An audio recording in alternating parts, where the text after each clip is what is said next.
तो हेलो बच्चों, कैसे हैं आप लोग? क्या आपको मेरी आवाज़ सुनाई दे रही है? एक बार कंफर्म कर दीजिए।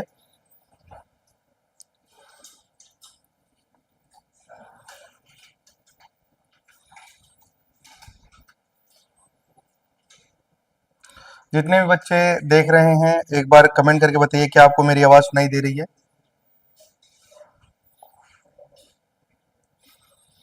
तो बच्चों, जल्दी से जल्दी आप लोग ज्वाइन करिए। आप लोग का सिग्मा इंस्टीट्यूट में स्वागत है।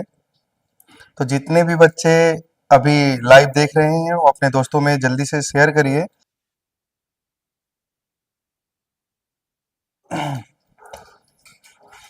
तो चलिए बच्चों, हम लोग लास्ट क्लास में अभी तक हमने क्या पढ़ा है तो उसको हम लोग देखते हैं। सबसे पहले हमने जीओसी पढ़ रहे थे। क्या पढ़ रहे थे बच्चों? जीओसी। और जीओसी में सबसे पहले हमने क्या पढ़ा है? Inductive effect. क्या पढ़े हैं बच्चों? Inductive effect. तो अभी तक हमने क्या पढ़ा है उसके बारे में डिस्कस करेंगे। Inductive effect. अच्छा बताइए, इंडक्टिव इफेक्ट पेरेंट्स वाला इफेक्ट होता है या फ्रेंडशिप वाला इफेक्ट होता है? तो आंसर इज फ्रेंडशिप वाला, क्योंकि वो डिस्टेंस पे क्या करता है बच्चों? पेरेंट्स वाला जो इफेक्ट होता है वो डिस्टेंस पे डिपेंड नहीं करता है, लेकिन दोस्ती वाला क्या होता है बच्चों? डिस्टेंस पे डिपेंड करता है। तो ये दो प्रकार का था, प्लस आई और माइनस आई। तो हम लोग ये देखे थे। इंडक्टिव इफेक्ट के बाद आपको क्या पढ़ाया गया है बच्चों? इंडक्टिव इफेक्ट के बाद आपको ये सिखाया गया था। इसमें क्या बताइए, इंडक्टिव इफेक्ट में आपको बताया गया था कार्बोकेटाइन को न्यूट्रल करना आता है क्या? कार्बेनाइन को न्यूट्रल करना आता है क्या? एसिडिक स्ट्रेंथ आपको बताया गया था। एसिडिक स्ट्रेंथ कैसे दिखते थे बच्चों? एसिडिक स्टेट मतलब एनाइन की स्टेबिलिटी देखते थे, समझ पा रहे हैं ना? और एनाइन को स्टेबल करना आता है क्या? दे के या लेके? तो आंसर इज लेके। ठीक है। तो इंडक्टिव इफेक्ट के बाद हमने पढ़ा था रेजोनेंस। क्या पढ़े हैं बच्चों? रेजोनेंस। रेजोनेंस के 6 केस पढ़े हैं। उसके बाद आपने क्या पढ़ा है? Stability of resonance. और स्टेबिलिटी ऑफ रेजोनेंस में आपको बताया गया था कैसे रेजोनेंट की स्टेबिलिटी को कंपेयर करना है। उसके बाद बताइए हम लोग क्या पढ़ रहे थे लास्ट क्लास में? हम लोग इसके बाद हम लोग क्या पढ़े हैं बच्चों? Aromatic, aromatic, non aromatic, anti aromatic. ठीक है। और एरोमेटिक और नॉन एरोमेटिक, एंटी एरोमेटिक पढ़ने के लिए बच्चों सबसे पहले क्या करना पड़ेगा, और उसके लिए आपको देखना है कि अगर हमारे पास में प्लेनर के बाद, अगर बच्चों ध्यान दीजिएगा, प्लेनर और साइक्लिक रेजोनेंस के बाद, ठीक है, अगर 2 पाई इलेक्ट्रॉन है तो उसको हम लोग बोलते थे एरोमेटिक। अगर 4 पाई इलेक्ट्रॉन है तो नाम क्या होता था? नॉन, सॉरी, क्या नाम होता था? Anti aromatic. और ऐसे कंपाउंड जो एरोमेटिक नहीं है और एंटी एरोमेटिक नहीं है तो उसको क्या बोला जाएगा? Non aromatic. सबसे ज्यादा स्टेबल एरोमेटिक, उसके बाद नॉन एरोमेटिक, सबसे लास्ट में कौन स्टेबल होता है? सबसे लिस्ट स्टेबल एंटी एरोमेटिक। जैसे अगर बच्चों हम बात करेंगे, ध्यान दीजिएगा, यहां में देखिए ये कंपाउंड है प्लस। आपको देखना है, सबसे पहले बताइए क्या ये साइक्लिक है? साइक्लिक है। क्या ये प्लेनर है? प्लेनर है। और आप बताइए इसमें कितने, क्या यहाँ में रेजोनेंस हो रहा है क्या? Double, single? देखिए बच्चों, डबल, डबल, सिंगल, वैकेंट, तो रेजोनेंस तो ही रहा है। और इसमें कितने पाई इलेक्ट्रॉन है? 4 पाई इलेक्ट्रॉन है। अगर 4 पाई इलेक्ट्रॉन है तो क्या हो जाएगा? ये हो जाएगा एंटी एरोमेटिक। क्या हो जाएगा बच्चों? Anti aromatic. अच्छा, सबसे पहले बताइए, अगर ये कंपाउंड है बच्चों और यहाँ में प्लस लिखा है तो बताइए कंपाउंड एरोमेटिक है नॉन एरोमेटिक है? तो उसके लिए सबसे पहले आपको क्या चेक करना पड़ेगा? कंपाउंड साइक्लिक है कि नहीं है? साइक्लिक है। प्लेनर है कि नहीं है? है। साइक्लिक रेजोनेंस है। देखिए double, single, double, single, vacant, cyclic resonance है। लेकिन क्या ये प्लेनर है? प्लेनर नहीं है बच्चों। क्यों? क्योंकि इस कार्बन का हाइब्रिडाइजेशन sp3 है और sp3 पे ज्योमेट्री टेट्राहेड्रल होती है। तो कहने का मतलब है ये कंपाउंड कैसा है? Non aromatic. लेकिन अगर मान लो ऐसे लिखा जाए तो बताइए इसके बाद क्या है? प्लेनर है, प्लेनर है, साइक्लिक रेजोनेंस है, साइक्लिक रेजोनेंस है। और कितने पाई इलेक्ट्रॉन है बच्चों? सिर्फ 2 पाई इलेक्ट्रॉन है। तो बताइए कंपाउंड कैसा हो जाएगा? एरोमेटिक। तो ये सब हमने पढ़ा है। और बताइए बच्चों, आप लोग सबसे पहले ध्यान दीजिएगा, क्या रेजोनेंस का आपको 6 केस मालूम होता है क्या? क्या रेजोनेंस का 6 केस मालूम होता है? आप कमेंट सेक्शन में बताइए रेजोनेंस का 6 केस कौन सा है? पाई सिंगल वैकेंट, पाई सिंगल लोन पेयर, पाई सिंगल फ्री रेडिकल, पी पाई, पी पाई, पी पाई, डी पाई, पाई सिग्मा पाई, पाई सिंगल पाई। तो ये 6 केस है। और आप ध्यान देना बच्चों, रेजोनेंस की स्टेबिलिटी मालूम होता है क्या? हाँ, रेजोनेंस की स्टेबिलिटी में मतलब कुछ केसेस बताए गए थे और उसको कैसे याद करना है। सबसे पहले क्या देखना है? पाई। क्या देखना है? पाई। सबसे पहले क्या देखेंगे? Pi charge octet EN. क्या करेंगे भाई? देखिए pi charge octet EN opposite charge. तो ये रेजोनेंस की स्टेबिलिटी को ऐसे आपको चेक करना है। अगर मान लो कोई भी कंपाउंड है उसमें जितना पाई बॉन्ड होगा वो ज्यादा स्टेबल होगा। अगर न्यूट्रल कंपाउंड है, अगर दोनों में पाई बॉन्ड सेम है तो देखना है चार्ज और न्यूट्रल, तो जिसका न्यूट्रल होगा वो ज्यादा स्टेबल होगा। तो ध्यान दीजिएगा बच्चों, तो क्या देखना है, पाई चार्ज ईएन ऑक्टेट, पाई चार्ज ईएन ऑक्टेट और अपोजिट चार्ज। इससे हम लोग रेजोनेंस की स्टेबिलिटी वाला क्वेश्चन को सॉल्व कर सकते हैं। उसके बाद aromatic, non aromatic, anti aromatic, ये पढ़ने के बाद आपको पढ़ाया गया था बच्चों मेजोमेरिक इफेक्ट। क्या पढ़ाया गया था, मेजोमेरिक इफेक्ट। कल की क्लास में हम लोग क्या पढ़ रहे थे, मेजोमेरिक इफेक्ट। अच्छा बताइए, मेजोमेरिक जो इफेक्ट होता है बच्चों, ध्यान देना, मेजोमेरिक इफेक्ट भी दो प्रकार का होता है, एक होता है प्लस एम और दूसरा क्या होता है, माइनस एम। और बताइए लाला लोन पेयर वाला जो इफेक्ट होता है वो क्या होता है, प्लस एम या माइनस एम। तो लोन पेयर वाला इफेक्ट जो होता है बच्चों वो क्या होता है, प्लस एम इफेक्ट। और अगर डबल और ट्रिपल वाला बॉन्ड जो इफेक्ट होता है, डबल और ट्रिपल वाला जो इफेक्ट होता है, मतलब जिसमें बच्चों डबल बॉन्ड है, क्या है, डबल बॉन्ड है, दो एटम के बीच में अगर डबल बॉन्ड है, तो अगर दो डिफरेंट एटम है और उसके बीच में डबल बॉन्ड है तो पोलर बॉन्ड होता है या नॉन पोलर होता है, तो आंसर इज पोलर बॉन्ड होता है। तो इलेक्ट्रॉन को क्या करता है बच्चों, विड्रॉ करता है, खींचता है, तो कौन सा इफेक्ट शो करता है, माइनस एम इफेक्ट। तो अगर हम आपसे पूछें बताइए लोन पेयर वाला कौन सा इफेक्ट होता है, प्लस एम, और डबल और ट्रिपल वाला कौन सा इफेक्ट होता है, तो answer is minus M effect. क्या आप समझ पा रहे हैं ना। और बताइए प्लस एम इफेक्ट कहां लगता है, ऑर्थो एंड पैरा पोजीशन में। अगर मान लीजिए, जैसे यहां में ध्यान दीजिएगा बच्चों, एक एग्जांपल से आप समझने की कोशिश करिए।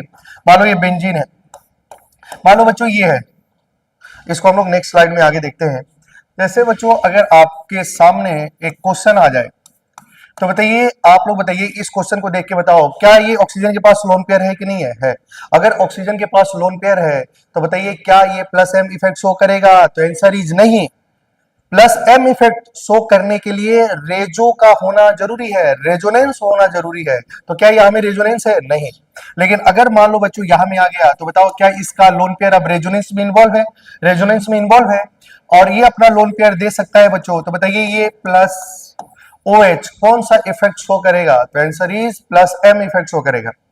समझ पा रहे हैं ना। अगर ये प्लस एम इफेक्ट शो करेगा तो बताइए इसकी इलेक्ट्रॉन डेंसिटी कहां बढ़ जाएगी, बढ़ जाएगी बच्चों, ऑर्थो पैरा पोजीशन पे उसकी इलेक्ट्रॉन डेंसिटी बढ़ जाएगी, क्योंकि ये क्या कर रहा है, इलेक्ट्रॉन डोनेट कर रहा है। अगर इलेक्ट्रॉन डोनेट करेगा तो ऑर्थो और पैरा पोजीशन पे उसकी इलेक्ट्रॉन डेंसिटी बढ़ जाएगी। अगर मैं बात करूं, ध्यान दीजिए बच्चों, आपके सामने एक क्वेश्चन लिखा गया है और यहां में लिखा है NO2, क्या लिखा है, NO2। और बताइए NO2 का फोटो डबल होता है, सिंगल होता है, डबल। अगर बच्चों डबल है तो बताओ क्या इसमें बताइए बच्चों, क्या ये प्लस एम या माइनस एम इफेक्ट शो कर रहे हैं, नहीं। Plus M minus M effect show करने के लिए सबसे पहले रेजोनेंस का होना अति आवश्यक है। तो यहां में दिखे डबल सिंगल सिंगल, रेजोनेंस है क्या, नहीं। लेकिन अब बताइए क्या रेजोनेंस है। और बताइए यहाँ में जो एटम है, जो बेंजीन से जुड़ा हुआ एटम है, क्या उसके पास क्या है, लोन पेयर है या डबल बॉन्ड है, डबल बॉन्ड है। डबल बॉन्ड है तो बच्चों ये इलेक्ट्रॉन खींचेगा, तो बेंजीन से इलेक्ट्रॉन अपने तरफ में क्या कर रहा है बच्चों, खींच रहा है। अगर बेंजीन से इलेक्ट्रॉन खींचेगा तो बताइए बच्चों ये NO2 का कौन सा इफेक्ट है, प्लस एम या माइनस एम इफेक्ट, तो माइनस एम इफेक्ट। और माइनस एम इफेक्ट क्या करता है बताओ, ये माइनस एम इफेक्ट कहां में लगता है, तो आंसर इज ऑर्थो और पैरा पोजीशन पे लगता है। तो यहां में प्लस आएगा, यहां में प्लस आएगा और यहां में प्लस आएगा। तो माइनस एम इफेक्ट भी ऑर्थो पैरा पोजीशन पे लगता है, प्लस एम इफेक्ट भी ऑर्थो और पैरा पोजीशन पे लगता है। लेकिन जब हमारा प्लस एम इफेक्ट लगता है तो ऑर्थो और पैरा पोजीशन पे इलेक्ट्रॉन डेंसिटी बढ़ जाती है।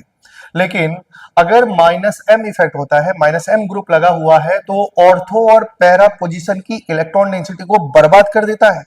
समझ पा रहे हैं ना। तो मान लीजिए कोई इलेक्ट्रोफाइल आया, क्या आया भाई, इलेक्ट्रोफाइल, इलेक्ट्रॉन से प्यार करने वाला आया, इलेक्ट्रॉन का जो लवर आया। इलेक्ट्रोफाइल मतलब इलेक्ट्रॉन से जो, इलेक्ट्रॉन के प्रति जिसकी एफिनिटी ज्यादा होती है उसको बोलते हैं इलेक्ट्रोफाइल।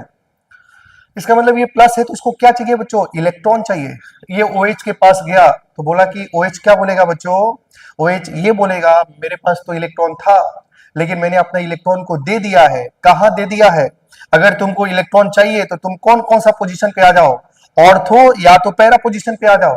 तो इसलिए ये जो हमारा प्लस एम इफेक्ट होता है इसको हम लोग क्या भी बोलते हैं, ये ऑर्थो पैरा डायरेक्टिंग होते हैं, ऑर्थो पैरा डायरेक्टिंग का मतलब यह है, डायरेक्टिंग डायरेक्शन बता रहा है।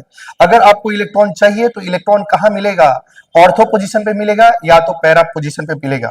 और बताइए जो मेजोमेरिक इफेक्ट होता है बच्चों, यहां में जितना नेगेटिव चार्ज आएगा उस सारा इलेक्ट्रॉन को, जितना नेगेटिव चार्ज है उसको डायरेक्टली पैरा पोजीशन पे उतना ही नेगेटिव चार्ज को भेजेगा।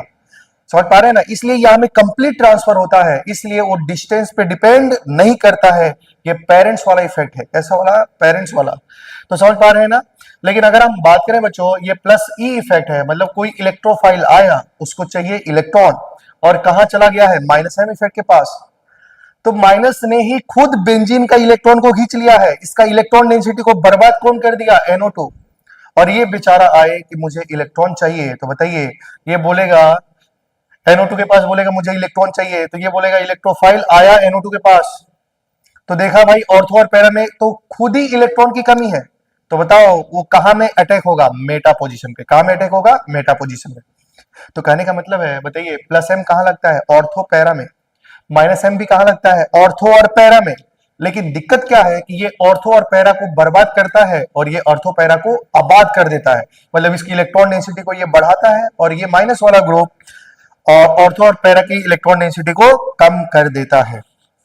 क्या बताइए, यहां तक आप लोग को डाउट तो नहीं है।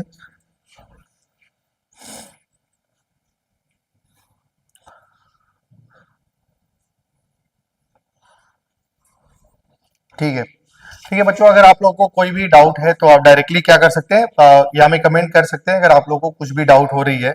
तो चलिए अब हम लोग क्या करेंगे, अब आपको बताना है कि यहाँ में इसका कौन सा इफेक्ट लगने वाला है। बताइए लोन पेयर वाला कौन सा इफेक्ट, लोन पेयर वाला होगा तो प्लस एम इफेक्ट, और प्लस एम इफेक्ट ऑर्थो और पैरा की इलेक्ट्रॉन डेंसिटी को बढ़ा देता है। लेकिन अगर डबल बॉन्ड वाला आ गया भाई बच्चों, डबल बॉन्ड आ गया, डबल बॉन्ड आ गया, डबल और ट्रिपल बॉन्ड आ गया, तो वो क्या करेगा, बेंजीन से ही खुद इलेक्ट्रॉन लेगा, जिसका वजह से उसके ऑर्थो और पैरा पोजीशन की इलेक्ट्रॉन डेंसिटी को क्या कर देगा, डिक्रीज कर देगा। तो मुझे लग रहा है कि आपको यहाँ तक समझ में आ रहा है। और बताइए बच्चों, ये बेंजीन है और यहाँ में लगा है OH, तो बताओ ये कौन सा वाला इफेक्ट, ये प्लस एम इफेक्ट होगा या माइनस एम इफेक्ट होगा, आप लोग बताइए, प्लस एम या माइनस एम, ये इलेक्ट्रॉन देगा या लेगा, तो आंसर इज ये इलेक्ट्रॉन देगा। तो आपको बताना है कि ये कौन सा इफेक्ट होगा। चलिए बच्चों बताइए, NO2, NO2 का फोटो डबल होता है, सिंगल होता है, डबल। अगर डबल बॉन्ड है तो ये क्या करेगा बच्चों, इलेक्ट्रॉन खींचेगा, तो ये कौन सा इफेक्ट शो करेगा, माइनस एम। और इसके पास लोन पेयर है तो ये क्या करेगा, इलेक्ट्रॉन देगा। क्या समझ पा रहे हैं। अगर मान लो लिखा है CN, तो आपको बताना है कि CN क्या करेगा बच्चों, CN में क्या होता है, ट्रिपल बॉन्ड, ट्रिपल बॉन्ड है मतलब मल्टीपल बॉन्ड है, तो ये इलेक्ट्रॉन खींचेगा, तो कौन सा इफेक्ट शो करेगा, माइनस एम।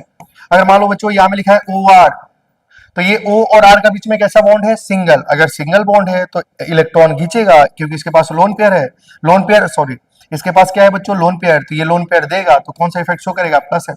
लेकिन अगर लिखा है बच्चों COR, क्या लिखा है, COR, तो COR का मतलब C डबल बॉन्ड OR, तो इसके पास क्या है बच्चों, मल्टीपल बॉन्ड, तो मल्टीपल बॉन्ड क्या करते हैं, प्लस एम इफेक्ट शो करते हैं, माइनस एम इफेक्ट, तो माइनस एम इफेक्ट शो करेंगे। क्या आप समझ पा रहे हैं। अगर मान लीजिए बच्चों लिखा है CHO, तो बताइए कौन सा इफेक्ट शो करेगा, इलेक्ट्रॉन देगा या इलेक्ट्रॉन खींचेगा, क्योंकि CHO का जो फोटो होता है बच्चों, CHO का जो फोटो होता है C डबल बॉन्ड OH होता है, डबल बॉन्ड है, मल्टीपल बॉन्ड है, तो कौन सा इफेक्ट शो करेगा, माइनस है, मतलब ये माइनस एम इफेक्ट शो करेगा। अगर मान लो बच्चों एसिड लिखा है C डबल बॉन्ड OH लिखा है, तो इसका भी फोटो क्या होता है, डबल, डबल है तो क्या करेगा, डबल है तो क्या करेगा, इलेक्ट्रॉन देगा या इलेक्ट्रॉन खींचेगा, खींचेगा, क्योंकि मल्टीपल बॉन्ड है, तो कौन सा इफेक्ट शो करने वाला है, माइनस है। तो ऐसे आप बता सकते हैं। अगर मान लीजिए बच्चों NH2 लगा है, तो NH2 में क्या होता है, सिंगल बॉन्ड, सिंगल बॉन्ड मतलब इसके पास लोन पेयर है। अगर लोन पेयर वाला कौन सा इफेक्ट, प्लस है। क्या आप समझ पा रहे हैं। अगर मान लीजिए बच्चों लिखा है C double bond OR, ester, तो एस्टर में बताइए कार्बन ऑक्सीजन का बीच का बॉन्ड कैसा होता है, डबल, इसकी फोटो कैसी होती है, डबल। अगर डबल है तो मल्टीपल बॉन्ड है बच्चों, तो बताइए कौन सा इफेक्ट शो करेगा, माइनस है। तो ऐसे आप पता कर सकते हैं। अगर बेंजीन के साथ में, अगर मैं बोलूं बेंजीन के साथ में मैंने CN ग्रुप लगा दिया, तो बताओ प्लस एम होगा या माइनस एम होगा, तो आंसर इज CN का फोटो ट्रिपल होता है, तो बताओ मल्टीपल बॉन्ड आ गया है, तो क्या करेगा, कौन सा इफेक्ट शो करेगा, माइनस एम, मतलब लोन पेयर वाला इफेक्ट प्लस एम, और मल्टीपल वाला, मल्टीपल बॉन्ड वाला effect, answer is minus M. क्या बच्चों यहां तक आप लोगों को डाउट नहीं है ना। तो आप मुझे बताइए, अगर मान लो बेंजीन के साथ में ये सब ग्रुप लगे हैं, तो बताइए अगर प्लस एम वाला इफेक्ट लगा होगा तो क्या वो कहां पे लगेगा, ऑर्थो और पैरा पे। ये कौन सा, ये कहां पे लगेगा, ऑर्थो एंड पैरा पे। ये बताओ माइनस एम वाला भी कहां लगता है, ऑर्थो और पैरा में। और सीएन भी कहां में लगेगा, ऑर्थो एंड पैरा पोजीशन पे। कहने का मतलब है कि जो मेजोमेरिक इफेक्ट होती है वो ऑर्थो और पैरा पोजीशन पे लगती है, लेकिन कहने का ये मतलब है एक जगह तो बर्बाद कर देता है, एक जगह आबाद करता है। ऑर्थो और पैरा पोजीशन पे लगता है, plus M ortho para, minus M ortho और पैरा, लेकिन प्लस एम ऑर्थो पैरा को आबाद करता है, माइनस एम ऑर्थो पैरा को बर्बाद करता है। तो अगर बताइए बेंजीन के साथ में OH ग्रुप लगेगा तो ये ऑर्थो पैरा को बर्बाद करेगा, आबाद करेगा, बर्बाद करेगा, आबाद करेगा, आबाद करेगा, ये बर्बाद करेगा, ये बताइए बर्बाद कर देगा, ये बताइए आबाद करेगा, क्योंकि अपना लोन पेयर देगा, जिसका वजह से ऑर्थो पैरा पे इलेक्ट्रॉन डेंसिटी बढ़ जाएगी। और बताइए COR क्या करेगा, बर्बाद कर देगा बच्चों, क्योंकि उस पे ऑर्थो और पैरा में इलेक्ट्रॉन डेंसिटी को ये डिक्रीज कर देगा। और बताइए ये क्या करेगा, बर्बाद, ये भी क्या करेगा, बर्बाद, ये क्या करेगा, आबाद, और ये भी क्या कर देगा, बर्बाद। तो आपको ऐसे पता होना चाहिए कि कौन प्लस एम इफेक्ट शो करेगा, कौन माइनस एम करेगा, और कौन ऑर्थो और पैरा की इलेक्ट्रॉन डेंसिटी को बढ़ाएगा, कौन घटाएगा। समझ पा रहे हैं आप लोग। जैसे मान लीजिए बच्चों, अगर आपके सामने एक क्वेश्चन ऐसे दे दिया जाए,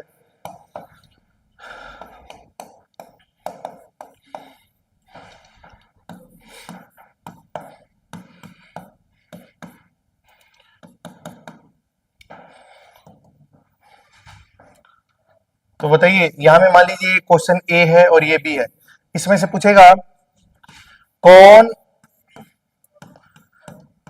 कौन ऑर्थो और पैरा की इलेक्ट्रॉन डेंसिटी को, कौन ऑर्थो एंड पैरा पोजीशन की इलेक्ट्रॉन डेंसिटी को बढ़ाएगा।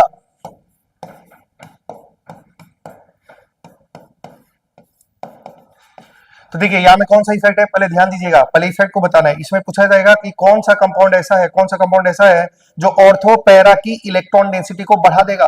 तो समझिए ये क्या है, NO2। NO2 का फोटो डबल या सिंगल, तो मैं इसलिए बच्चों पहले बताया था, एक बार जल्दी से मेरे साथ में बोलिए, NO2 का फोटो डबल, CN का फोटो ट्रिपल, एल्डिहाइड का फोटो डबल, कीटोन का फोटो डबल, साइनाइड का फोटो ट्रिपल, बताइए एस्टर का फोटो डबल। तो बच्चों अमाइन का फोटो सिंगल, अल्कोहल का फोटो सिंगल, अमाइड का फोटो डबल, एसिड हैलाइड का फोटो डबल, एनहाइड्राइड का photo double.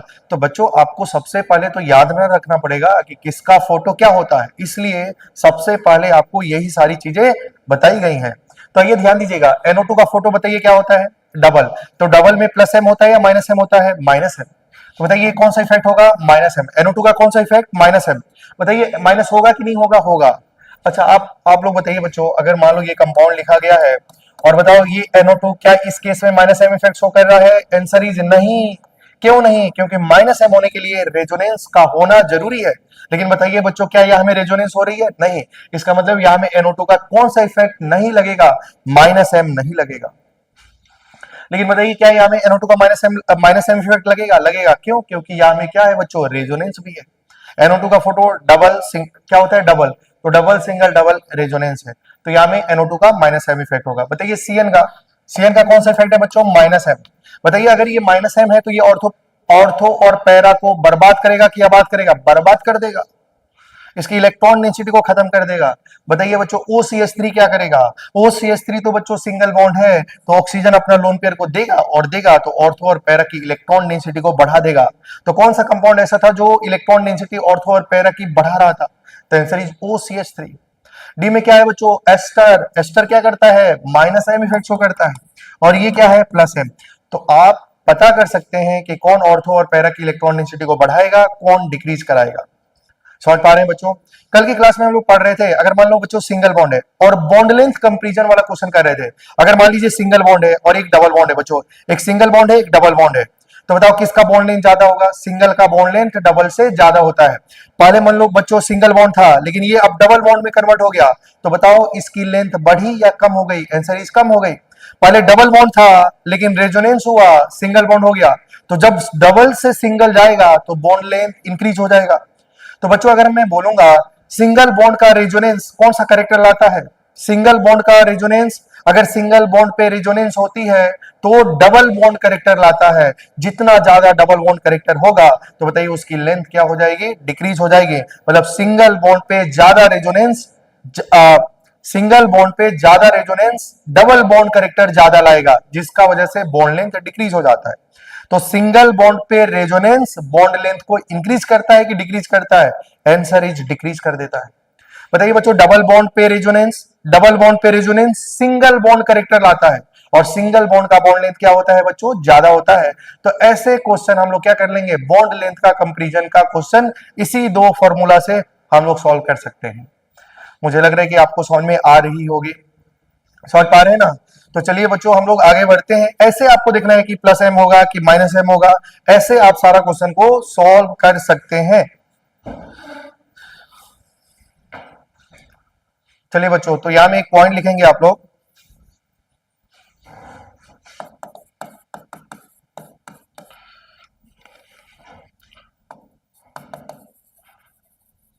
following group can show plus m as well as plus m effect as well as minus m effect, but it is ortho-para-directing।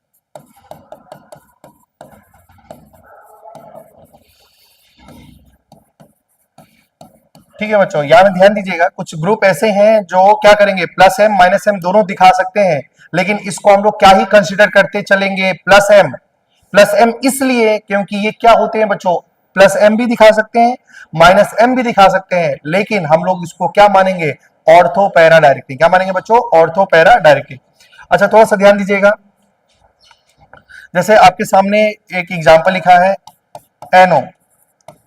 अब ध्यान दीजिएगा बच्चों, NO group, क्या nitrogen के पास lone pair है, क्या ये लोन पेयर दे सकता है, और क्या है भाई बच्चों, मल्टीपल बॉन्ड भी है, तो क्या बेंजीन से इलेक्ट्रॉन खींच भी सकता है। ठीक है, इसका मतलब ये लोन पेयर दे भी सकता है और पाई इलेक्ट्रॉन को खींच भी सकता है। इसका मतलब ये प्लस एम माइनस एम दोनों इफेक्ट शो करेगा। तो ध्यान दीजिएगा, अगर मान लो ये बेंजीन के साथ में लग गया, क्या लग गया भाई, बेंजीन के साथ में लग गया,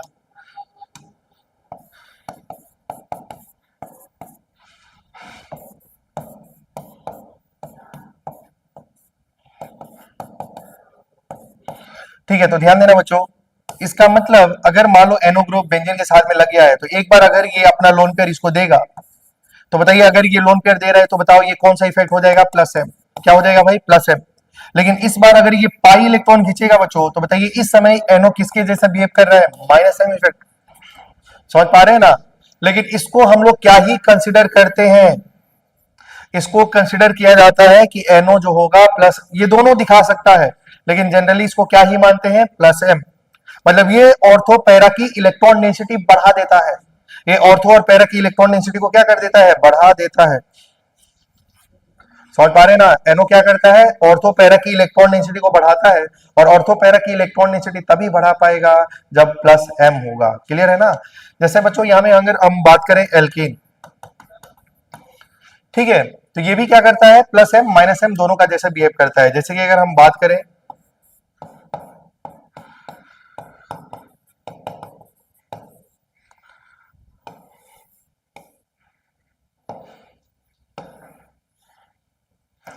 देखिए बच्चों यहां में देखेंगे, मैंने बोला था ना कि अगर मल्टीपल बॉन्ड है, मल्टीपल बॉन्ड मतलब डबल और ट्रिपल बॉन्ड है, लेकिन वो पोलर या नॉन पोलर है, आंसर इज पोलर, तभी वो इलेक्ट्रॉन को खींचेगा। लेकिन यहां में बताइए बच्चों, ये जो डबल बॉन्ड है पोलर है या नॉन पोलर,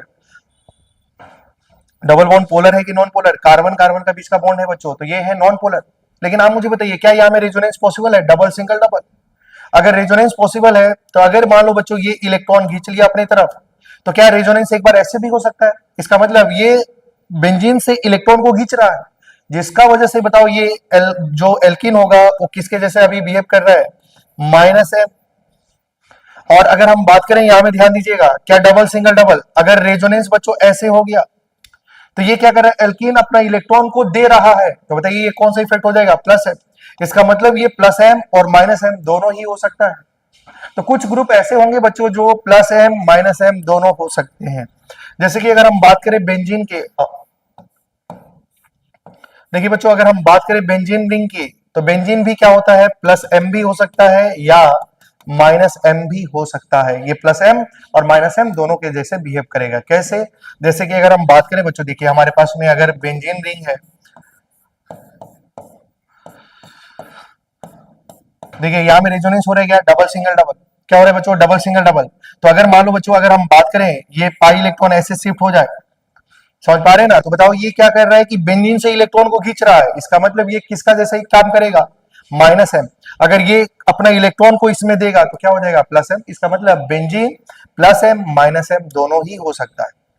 क्या आप समझ पा रहे हैं ना बच्चों, प्लस एम माइनस एम दोनों ही हो सकता है। तो मुझे लग रहा है कि आपको समझ में आ गया होगा। ठीक है, आगे बढ़ते हैं। और आप लोग बताइएगा बच्चों, यहां में ध्यान देना,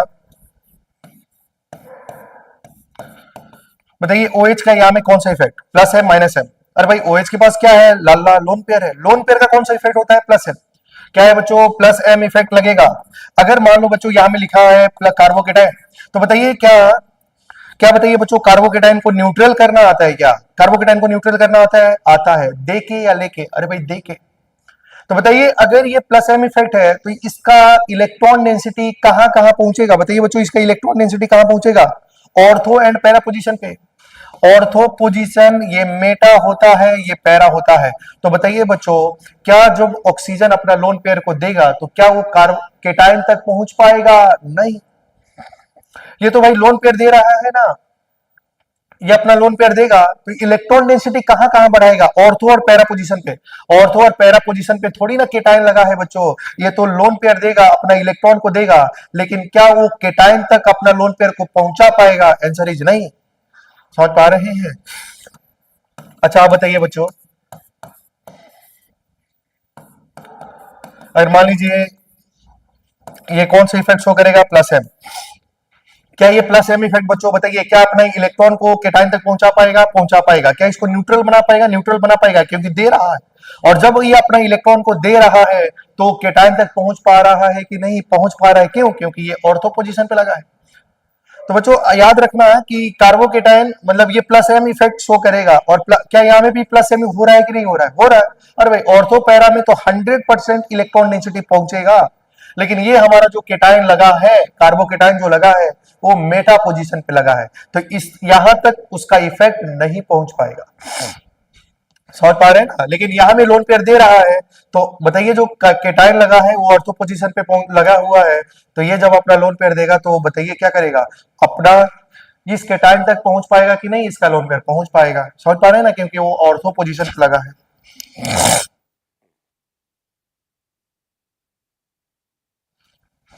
ठीक है बच्चों, यहां तक आप समझ पा रहे हैं।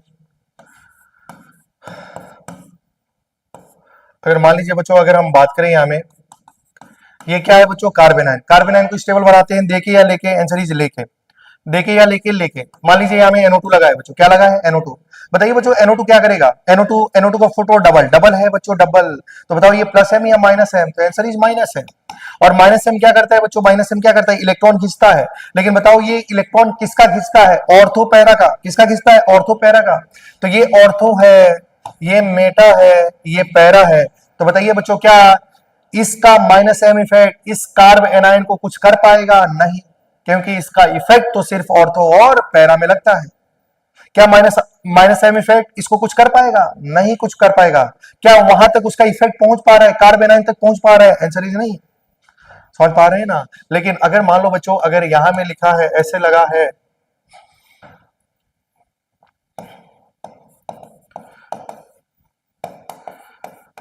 तो ये कौन सा इफेक्ट, माइनस एम इफेक्ट। ये कौन सा, ऑर्थो ऑर्थो। ये क्या है बच्चों, मेटा मेटा। और ये क्या है, पैरा। तो ये बताओ माइनस एम इफेक्ट है, क्या इसका इफेक्ट इस एनायन तक पहुंच पाएगा कि नहीं पहुंच पाएगा, क्योंकि हमारा प्लस एम या minus M ortho para directly होता है, ऑर्थो पैरा में लगता है, जिसका वजह से एक इलेक्ट्रॉन डेंसिटी को बढ़ाता है, दूसरा इलेक्ट्रॉन डेंसिटी को कम कर देता है। क्या बच्चों यहां तक आप लोग समझ में आए कि नहीं आया, क्या यहां तक आपको समझ में आया कि नहीं आया, आया। ठीक है, बताइए समझ पा रहे हैं ना। मैं अगर बोलूंगा कि बताइए क्या इसका प्लस एम इफेक्ट इस केटाइन तक पहुंचा, आंसर इज नहीं। क्या इसका प्लस एम इस कार्बोकेटाइन तक पहुंचा कि नहीं, क्या इसका इफेक्ट इस केटाइन तक पहुंचा कि नहीं, आंसर इज पहुंचा, क्योंकि वो ऑर्थो पोजीशन पे लगा था। इसका ये मतलब नहीं हुआ कि ये प्लस एम इफेक्ट शो नहीं कर रहा है, कर रहा है, लेकिन इसका इफेक्ट इस केटाइन तक नहीं पहुंचा क्योंकि वो मेटा में लगा था। क्या बच्चों यहां तक आपका कंसेप्ट क्लियर है ना।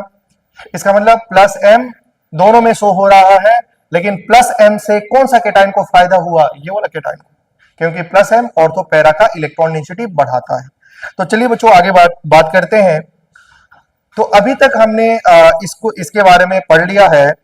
बहुत सारे क्वेश्चन अभी हम लोग करने वाले हैं। मेजोमेरिक इफेक्ट की क्लास हम लोग कल लास्ट क्लास में कर ही रहे थे। अब इसके आगे बात करेंगे। तो बताइए बच्चों, मेजोमेरिक इफेक्ट कौन सा वाला इफेक्ट होता है? पेरेंट्स वाला इफेक्ट। और इंडक्टिव इफेक्ट क्या होता है? उसमें इलेक्ट्रॉन ट्रांसफर होता है बच्चों, पार्शियल ट्रांसफर होता है। जैसे मान लो तुमको मैंने 500 रुपया दिखाया फिर ले लिया, तो क्या ऐसा इसका क्या ही मतलब? कुछ भी नहीं, थोड़ा सा दिखाया फिर वापस ले लिया, मतलब पार्शियल दिया बच्चों। तो इसलिए इंडक्टिव इफेक्ट और मेजोमेरिक इफेक्ट में कौन तगड़ा है, कौन पावरफुल है? आंसर इज मेजोमेरिक इफेक्ट, क्योंकि उसमें कंप्लीटली ट्रांसफर होता है और डिस्टेंस पे डिपेंड नहीं करता है।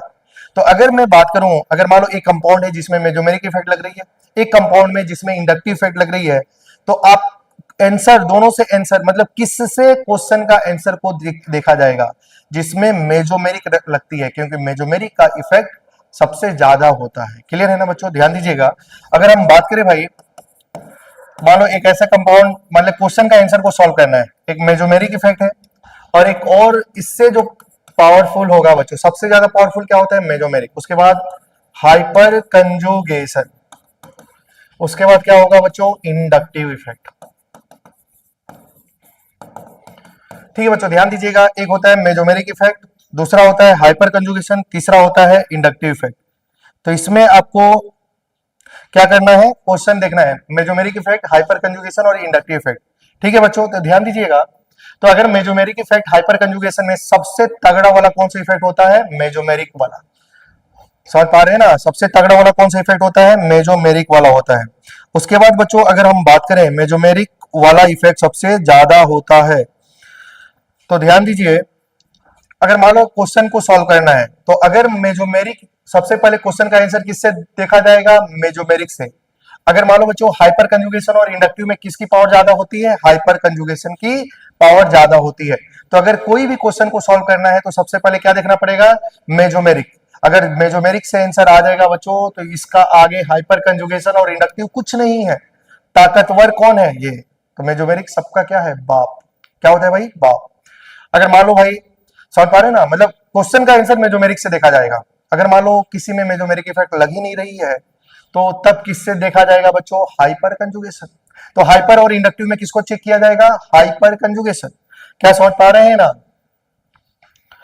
अगर मान लीजिए बच्चों मेजोमेरिक भी फेल, हाइपर कंजुगेशन भी फेल, तो हम लोग क्वेश्चन किसे सॉल्व करने वाले हैं? इंडक्टिव। इसलिए इसको बोला जाता है, मेजोमेरिक को क्या बोला जाता है बच्चों? Iron man. क्या बोलेंगे इसको शॉर्ट में हम लोग? Iron man. आयरन मैन है। और ये क्या है बच्चों? Captain America. ये कैप्टन अमेरिका है बच्चों, और ये है शक्तिमान।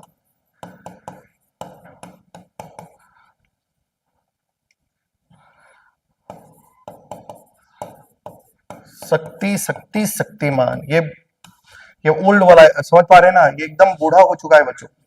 तो सबसे पहले ध्यान देना, ये कौन सा इफेक्ट है? बूढ़ा वाला इफेक्ट है, मतलब बहुत ज्यादा एज हो गई है। लास्ट में सबसे पहले ये लगाना है, mesomeric. Mesomeric fail, hyper conjugation, hyper conjugation fail, तो जगाना पड़ेगा किसको? बूढ़े को जगाना पड़ेगा, मतलब शक्तिमान को जगाना पड़ेगा। और शक्तिमान जैसे आएगा, धुआं धुआं हो जाएगा। क्या हो जाएगा बच्चों? धुआं धुआं, मतलब इसकी पावरफुल।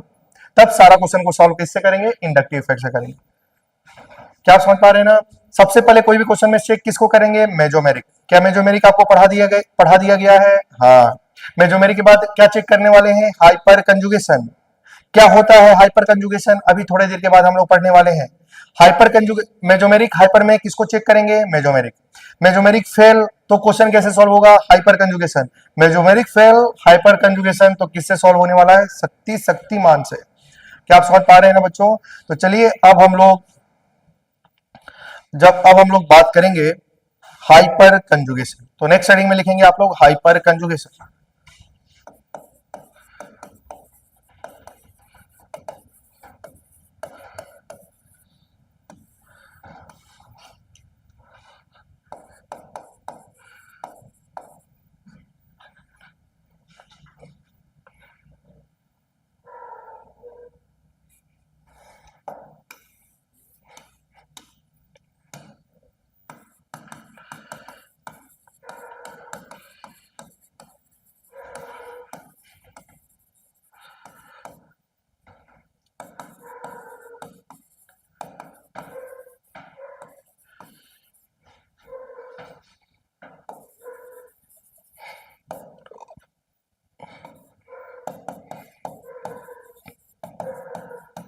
तो देखिए बच्चों, इसका इतना सारा नाम होता है।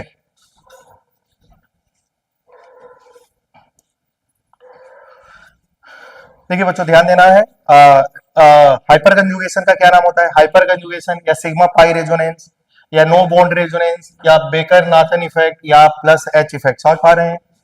ठीक है। तो देखिए बच्चों, ये हाइपर कंजुगेशन जो होता है वो कहां कहां लगता है, इसका डिफिनीशन क्या है, ये बहुत इंपॉर्टेंट है बच्चों, ध्यान दीजिएगा। और इसको पढ़ना क्यों जरूरी है?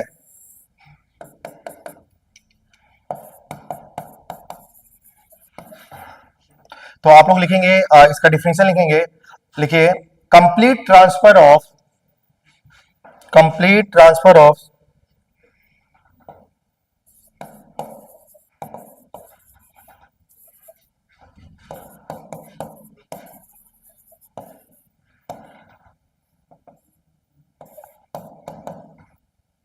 देखिए, complete transfer of sigma electron towards complete transfer of sigma electron, bracket में लिख लेंगे अल्फा एच इलेक्ट्रॉन। ठीक है, तो क्या लिखेंगे बच्चों? Complete transfer of sigma electron, bracket में alpha H electron towards towards alkene comma carbocation and free radical are known as hyperconjugation are known as hyperconjugation are known as hyperconjugation. फिर next paragraph में लिखेंगे, next paragraph में लिख लीजिएगा, it is it is in independent of distance it is independent of distance it is distance independent effect, ऐसे लिख लीजिएगा, it is distance independent effect it is distance independent effect.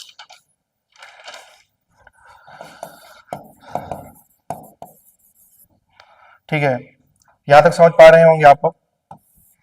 उसके बाद आप लिख लेंगे, ये क्या होता है, जो हाइपर कंजुगेशन होता है वो इलेक्ट्रॉन दे भी सकता है, इलेक्ट्रॉन ले भी सकता है।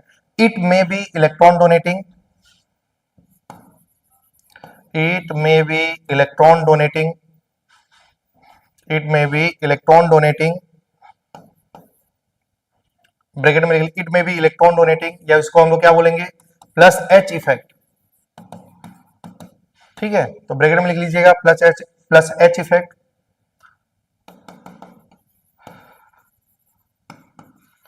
नेक्स्ट लाइन में लिखेंगे, इट में बी इलेक्ट्रॉन विड्रॉइंग इफेक्ट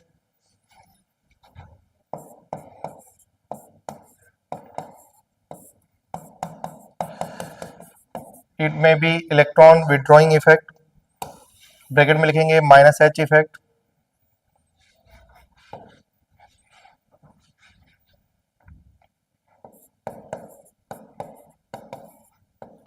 उसके बाद लिखेंगे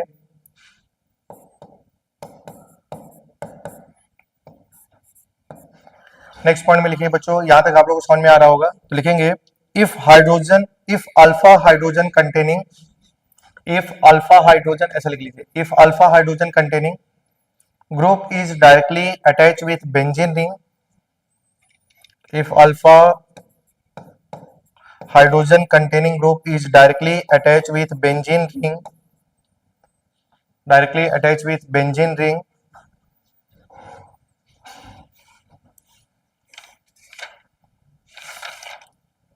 it increase then it increase then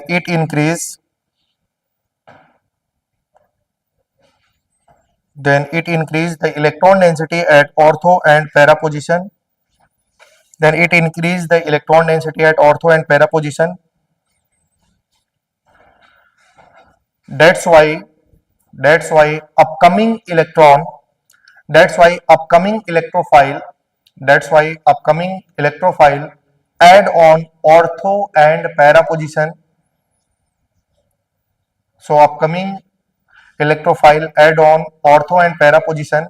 That's why hyperconjugation is known as that's why hyper plus hyper conjugation मतलब ब्रैकेट में आप लिख लेंगे plus H group also known as ortho para directing. That's why plus H group also known as ortho para directing. ठीक है, समझ पा रहे हैं? अच्छा, नेक्स्ट पॉइंट में एक और लिखिएगा, generally generally mesomeric effect dominant over inductive effect. Generally mesomeric effect dominant over inductive effect, क्योंकि मेजोमेरिक में बच्चों कंप्लीट ट्रांसफर होता है, लेकिन हमारा इंडक्टिव में पार्शियल ट्रांसफर होता है। समझ पा रहे हैं ना? सॉरी बच्चों, हम लोग मेजोमेरिक नहीं पढ़ रहे हैं, सॉरी ऐसा लिखना था, generally hyper conjugation dominant over, generally hyper conjugation dominant over inductive effect. तो सॉरी, मेजोमेरिक का जगह में आप हाइपर कंजुगेशन लिख लीजिएगा। चलिए बच्चों, अब ध्यान देना है कि हाइपर कंजुगेशन क्या है। तो याद रखना बच्चों, हाइपर कंजुगेशन तीन में लगता है। कहां कहां में लगता है? Alkene, carbocation, free radical. कहां में लगता है? एल्कीन, हाइपर, चलिए बच्चों मेरे साथ में बोलेंगे, हाइपर कंजुगेशन कहां कहां लगता है? Alkene, carbocation, free radical. कहां लगता है? Alkene, carbocation, free radical. अच्छा ठीक है, ध्यान दीजिएगा।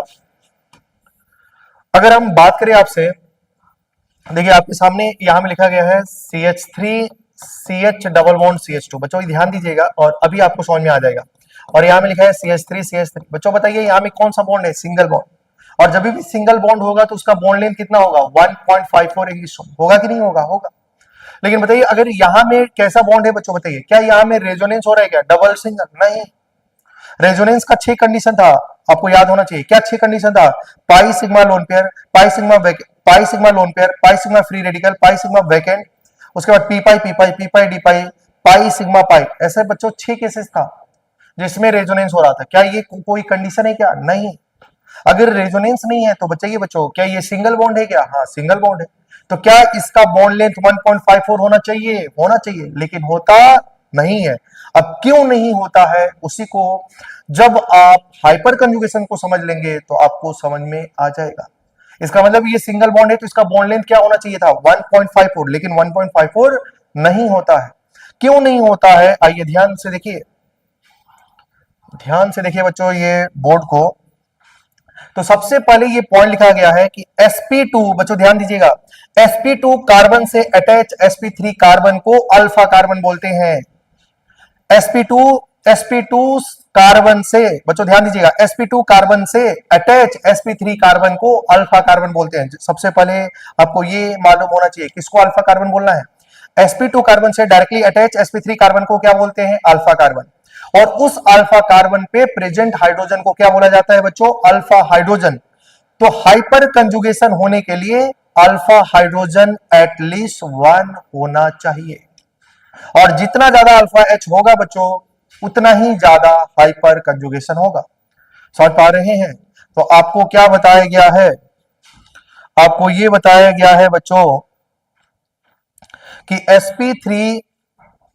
sp2 से डायरेक्टली अटैच sp3 कार्बन को, जल्दी से रखना है, sp2 से डायरेक्टली अटैच sp3 कार्बन को अल्फा कार्बन बोलते हैं। और हाइपर कंजुगेशन होने के लिए उस अल्फा कार्बन पे प्रेजेंट हाइड्रोजन को अल्फा हाइड्रोजन बोलते हैं। और उस अल्फा हाइड्रोजन के पास, मतलब अल्फा हाइड्रोजन कम से कम एक होना चाहिए। क्या होने के लिए? हाइपर कंजुगेशन होने के लिए। ये बातें समझ में आ गई है। आइए बच्चों ध्यान दीजिएगा, और हाइपर कंजुगेशन कहां कहां में चेक करते हैं? Alkene, carbocation, free radical. आइए बच्चों यहां में किसका स्ट्रक्चर बनाया गया है? एल्कीन। ये बात इंपॉर्टेंट है, ठीक है। यहां में देख लीजिएगा कि अल्फा कार्बन कितना है, और अल्फा कार्बन पे प्रेजेंट हाइड्रोजन को क्या बोलेंगे बच्चों? Alpha hydrogen. और कैसे पता चलेगा कि अल्फा कार्बन है बच्चों? sp2 से डायरेक्टली अटैच sp3 कार्बन को अल्फा कार्बन बोलते हैं। तो ये पक्का होना चाहिए। जब तक बच्चों ये अल्फा कार्बन नहीं समझ में आएगा तो सिस्टम गड़बड़ हो सकता है। अल्फा कार्बन, अल्फा हाइड्रोजन आपको आना ही चाहिए। तो ये बच्चों यहां में ध्यान देते हैं और चेक करते हैं एल्कीन, कार्बोकेटाइन, फ्री रेडिकल में हाइपर कंजुगेशन कैसे होता है। और हाइपर कंजुगेशन का इतना सारा नाम क्यों लिखा गया है बच्चों? ध्यान दीजिएगा। सबसे पहले बताइए इस कार्बन का हाइब्रिडाइजेशन sp2, इस कार्बन का हाइब्रिडाइजेशन बच्चों sp3। क्या इसको अल्फा कार्बन बोलेंगे? बोलेंगे। अल्फा कार्बन कितना है? 1। बच्चों देखो ये अल्फा कार्बन है कि नहीं है, क्योंकि sp2 से डायरेक्टली sp2 से डायरेक्टली अटैच sp3 कार्बन को क्या बोलते हैं, alpha carbon. Alpha carbon, alpha Kareena कितनी है, एक, और उस अल्फा करीना पे कितनी भिखारी हैं बच्चों, बताइए कितने भिखमंगे हैं। अल्फा हाइड्रोजन कितना है, 3। क्या आपको समझ में आ रही है ना, अल्फा कार्बन पे प्रेजेंट हाइड्रोजन को अल्फा हाइड्रोजन बोलते हैं। तो इसके पास अल्फा हाइड्रोजन कितने हैं, 3 है, ठीक है। तो अब थोड़ा सा ध्यान दीजिएगा, अगर इसके पास अल्फा हाइड्रोजन 3 है तो आइए ध्यान दीजिएगा, अगर मैं बात करूं बच्चों ध्यान देना, ये sp2 है और ये sp3 है, अगर sp2 और sp3 में किसका ईएन ज्यादा होता है बच्चों, ईएन बोले तो इलेक्ट्रॉन निगेटिविटी, तो sp2 कार्बन का ईएन sp3 कार्बन से ज्यादा होता है। तो बच्चों ध्यान देना, ये जो बॉन्ड है ना, ये कार्बन हाइड्रोजन के बीच में ये जो बॉन्ड है, और इस कार्बन की ईएन ज्यादा है, तो ईएन ज्यादा है ना बच्चों, तो ये क्या करेगा कि CH का जो ये जो सिंगल बॉन्ड है ना बच्चों, इसका इलेक्ट्रॉन को अपने तरफ में खींच लेगा। समझ पा रहे हैं ना, क्योंकि इसका ईएन ज्यादा है, और ईएन ज्यादा है तो ये इलेक्ट्रॉन को अपने तरफ में खींच लेगा। तो जब अपने तरफ में इलेक्ट्रॉन खींचेगा तो कुछ केस ऐसे हो जाएंगे बच्चों, ध्यान दीजिएगा।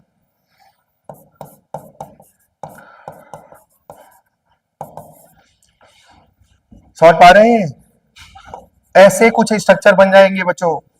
यहां में देखिए, क्या ये sp2 कार्बन है, क्या बच्चों यहां में ध्यान दीजिएगा, क्या ये sp2 कार्बन है, क्या ये sp3 कार्बन है।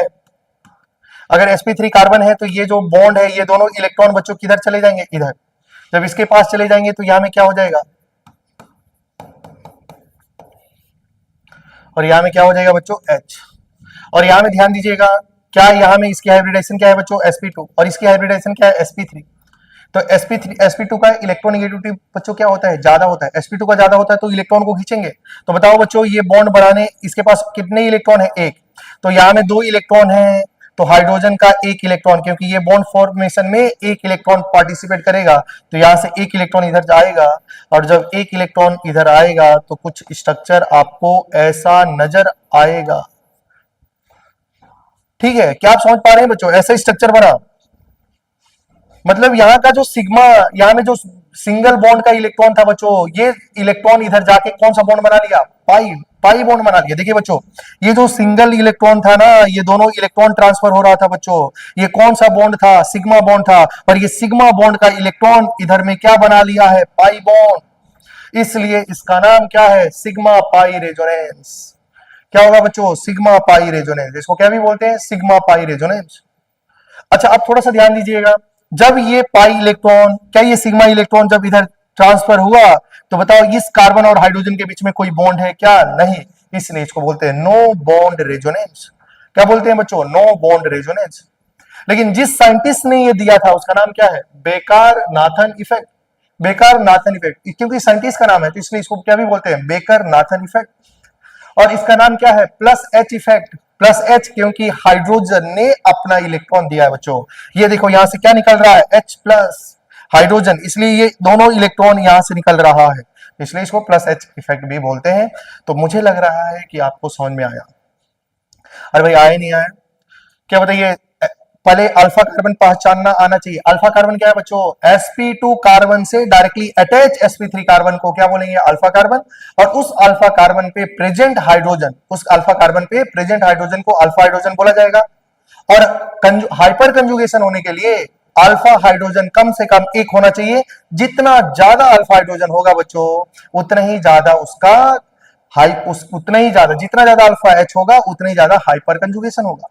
तो अब आइए, अब आपको समझ में आएगा कि जब हम यहां में लिख रहे थे CH3 CH double bond CH2, और यहां में लिख रहे थे बच्चों CH3 सिंगल बॉन्ड CH3, तो यहां में इसकी बॉन्ड लेंथ 1.54 एंगस्ट्रॉम थी, ये बात समझ में आ रही थी।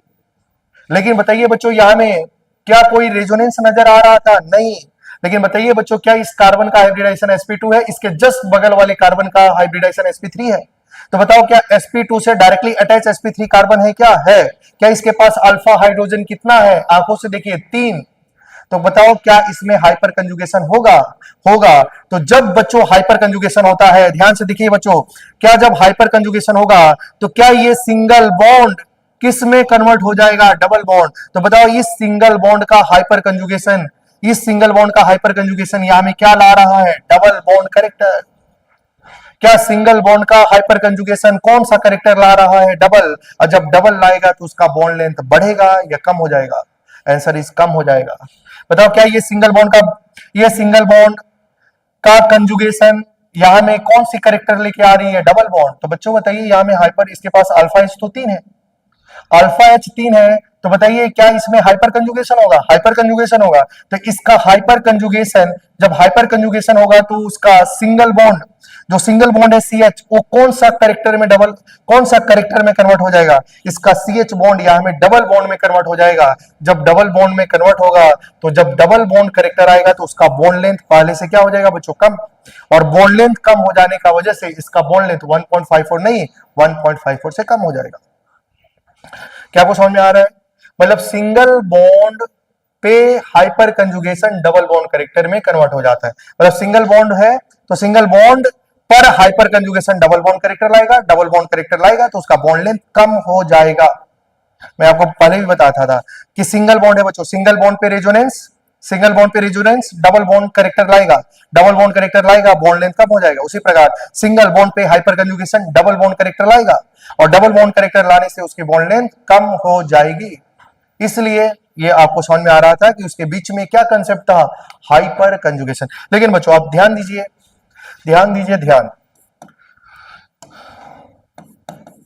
मान लीजिए आपके सामने बच्चों यहां में ऐसे लिखा गया है और आपसे पूछा जाएगा बताइए हाइपर कंजुगेशन। बच्चों क्या पूछा जाएगा, हाइपर कंजुगेशन इसमें अल्फा कार्बन कितने हैं, बताइए बच्चों अल्फा कार्बन कितने हैं, आप लोगों को कमेंट करके जल्दी से बताना है। बताइए बच्चों इस कार्बन का हाइब्रिडेशन क्या है, sp2। क्या sp2 से जस्ट बगल वाला कार्बन यहां में क्या है, sp3। ये कैसा है, sp3। और ये भी क्या है बच्चों, sp3। क्या ये अल्फा कार्बन है, क्या ये अल्फा कार्बन है, तो आंसर क्या होगा बच्चों, sp2 से डायरेक्टली अटैच कार्बन को अल्फा कार्बन बोलेंगे। मतलब ये अल्फा है, ये अल्फा नहीं है। तो बताइए अल्फा हाइड्रोजन कितने होंगे, 5। बच्चों sp2 से डायरेक्टली अटैच sp3 कार्बन को हम लोग अल्फा बोलेंगे, ना कि इसको sp3 नहीं। ये देखो इसका हाइब्रिडाइजेशन तो sp3 है लेकिन ये अल्फा नहीं है। क्यों नहीं है, क्योंकि वो डायरेक्टली sp2 से अटैच नहीं है। क्या आप समझ पा रहे हैं, ठीक है बच्चों। अब यहां में ध्यान दीजिएगा आपके सामने, और हम लोग हाइपर कंजुगेशन कहां में चेक करते हैं, अल्कीन कार्बोकेटाइन फ्री रेडिकल। बच्चों ये कार्बन का हाइब्रिडाइजेशन sp2, ये कार्बन का हाइब्रिडाइजेशन sp2, इसका हाइब्रिडाइजेशन sp3, इसका हाइब्रिडाइजेशन sp3। और बताइए बच्चों अगर sp3 है तो क्या ये अल्फा होगा, अगर अल्फा हाइड्रोजन पूछा जाएगा तो आपका आंसर क्या आएगा, 6। क्या आप समझ पा रहे हैं। चलिए आपके सामने ये क्वेश्चन, बताइए बच्चों यहाँ में अल्फा हाइड्रोजन कितना है, जल्दी से आपको बताना है। अल्फा हाइड्रोजन क्या बताओ बच्चों, ये sp2 है, sp2 से जस्ट ये sp3 है, क्या ये अल्फा होगा, इसके पास कितने हाइड्रोजन होंगे, 6। ये तो बताना पड़ेगा बच्चों, ये तो आपको बताना ही पड़ेगा। मान लीजिए आपके सामने ये क्वेश्चन आ गया,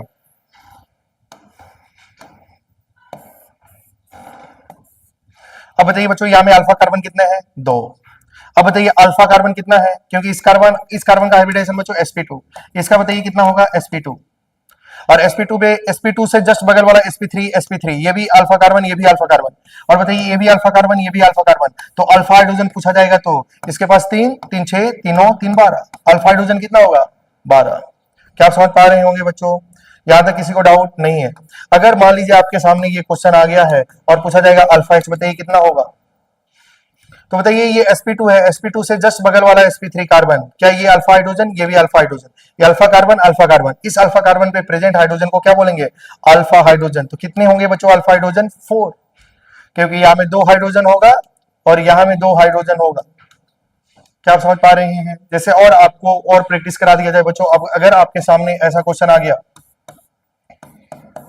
ऐसा है, तो बताइए क्या एल्कीन है, इसके जस्ट बगल वाले कार्बन अल्फा, तो बताइए इसमें अल्फा एच कितने हैं, 4। लेकिन अगर आपके सामने, ठीक है बच्चों यहां में ध्यान दीजिएगा,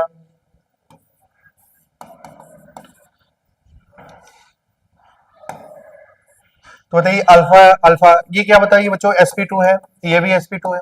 sp2 के जस्ट बगल वाले कार्बन, ये कार्बन है क्या बच्चों, sp3। लेकिन बताइए इस sp3 पे कोई हाइड्रोजन नजर आ रही है? नहीं, 4 बॉन्ड नजर आ रहा है, तो अल्फा हाइड्रोजन कितना होगा? 0।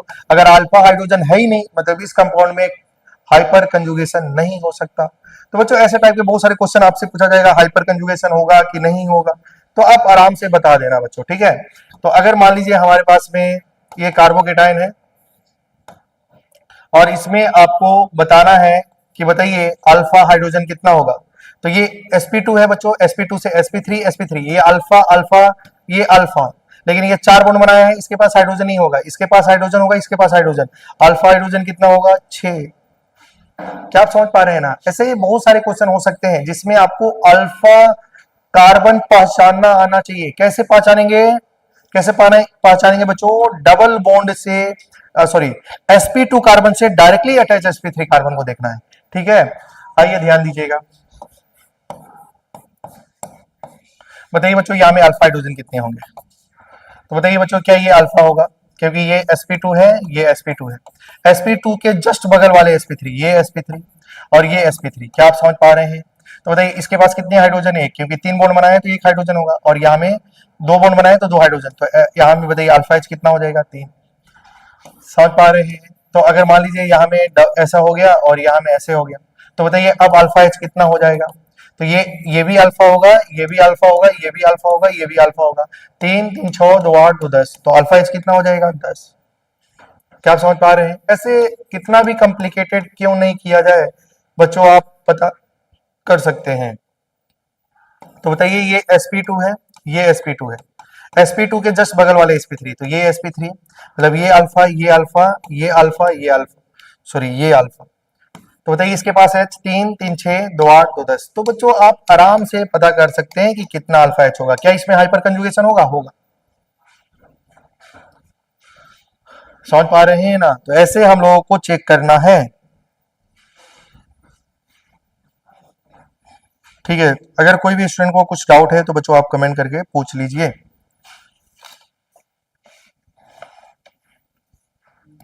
तो चलिए अगर हम बात करें बच्चों, ध्यान दीजिएगा, मतलब जल्दी से एक बार मेरे साथ में बोलिए कि हाइपर कंजुगेशन कहाँ कहाँ में चेक करते हैं? हाइपर कंजुगेशन कहाँ कहाँ में चेक करते हैं बच्चों? कहाँ? एल्कीन, एल्कीन में, उसके बाद एल्कीन के बाद कार्बोकेटाइन, उसके बाद फ्री रेडिकल। तो यहाँ में ध्यान दीजिएगा, स्टेबिलिटी चेक करते हैं एल्कीन में या कार्बोकेटाइन में, तो स्टेबिलिटी ऑफ कार्बोकेटाइन बच्चों directly proportional to number of alpha H. जितना ज्यादा अल्फा एच उतना ही ज्यादा वो क्या होता है बच्चों? हाइपर कंजुगेशन होता है। जितना ज्यादा हाइपर कंजुगेशन होगा उस कंपाउंड की स्टेबिलिटी उतनी ज्यादा हो जाती है। तो अगर हम बात करें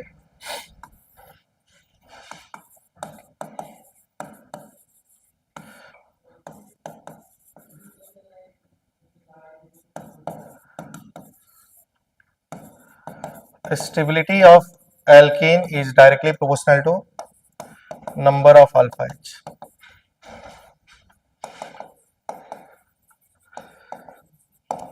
ठीक है, तो ध्यान दीजिएगा बच्चों, stability of alkene is directly proportional to number of alpha H. तो अगर इसमें हम लोग चेक करें, ठीक है, एल्कीन में चेक करना है आपको,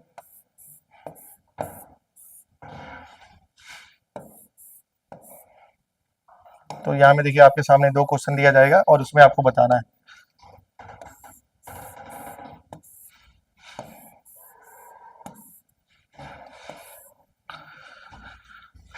फिर यहाँ में अगर बात करें, बताइए यहाँ में सबसे पहले देखिए बच्चों, sp2 से sp3 कार्बन, ये तो ये अल्फा और ये क्या होगा? अल्फा। क्या ये अल्फा होगा? क्या नहीं? क्यों नहीं? क्योंकि ये तो sp2 है। तो बताइए इसके पास अल्फा एच कितना होगा? 9, 3 3 6 3 9। लेकिन बताइए बच्चों यहाँ में अगर बात करें तो क्या ये sp2 है? ये भी sp2 है। तो sp2 के जस्ट बगल वाला sp3 ये है, ये अल्फा, ये अल्फा, तो इसके पास 3, इसके पास 3, तो इसके पास अल्फा एच कितना होगा? 6। कौन कंपाउंड ज्यादा स्टेबल? फर्स्ट वाला सेकंड से ज्यादा स्टेबल होगा। क्लियर है ना? ऐसे बहुत सारे हम लोग क्वेश्चन पढ़ने वाले हैं, लेकिन अभी आप एक एक एग्जांपल आपको बताया जा रहा है। कार्बोकेटाइन की बात करें बच्चों, ध्यान दीजिएगा, तो यहाँ में भी क्या होता है? Stability of carbocation is directly proportional to number of alpha H. जितना ज्यादा अल्फा एच होगा उतनी ज्यादा कार्बोकेटाइन की स्टेबिलिटी बढ़ेगी। जैसे कि अगर हम बात करें,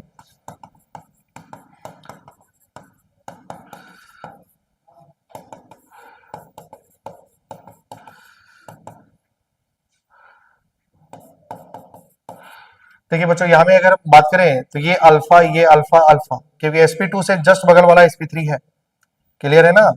और यहाँ में भी क्या है, ये sp2 है, sp2 के जस्ट बगल वाला sp3, तो ये अल्फा, इसके पास अल्फा एच कितना है 6, इसके पास अल्फा एच कितना है 9, तो कौन सा कार्बोकेटाइन ज्यादा स्टेबल होगा ये। उसी प्रकार अगर हम बात करें बच्चों, देखिए नेक्स्ट में फ्री रेडिकल की बात करें, फ्री रेडिकल की बात करें तो अगर मान लो बच्चों ध्यान देना, अगर ऐसा ही कंपाउंड जिसमें क्या हो रहा है, अभी ये सब हम लोग तो करने वाले हैं, अगर ऐसा कंपाउंड जिसमें रेजोनेंस हो रहा है और एक कंपाउंड में हाइपर कंजुगेशन है, ठीक है ध्यान दीजिएगा, तो बताइए मेजोमेरिक डोमिनेट करता है कि हाइपर कंजुगेशन डोमिनेट करता है, तो आंसर इज मेजोमेरिक। तो अगर ऐसा ही कंपाउंड जिसमें रेजोनेंस है और दूसरा में रेजोनेंस नहीं है, मेजोमेरिक है, तो कौन जीतेगा, रेजोनेंस जीत जाएगा, मेजोमेरिक जीत जाएगा। ठीक है, अभी हम लोग क्वेश्चन करने वाले हैं बच्चों, ध्यान दीजिएगा। अगर मान लो यहाँ में अगर हम बात करें stability of free radical, stability of free radical is directly proportional to number of alpha H, तो ये आपका स्टेबिलिटी है, अल्फा एच से ही देखा जाएगा। मतलब हाइपर कंजुगेशन होने के लिए बच्चों एटलीस्ट एक अल्फा एच का होना जरूरी है,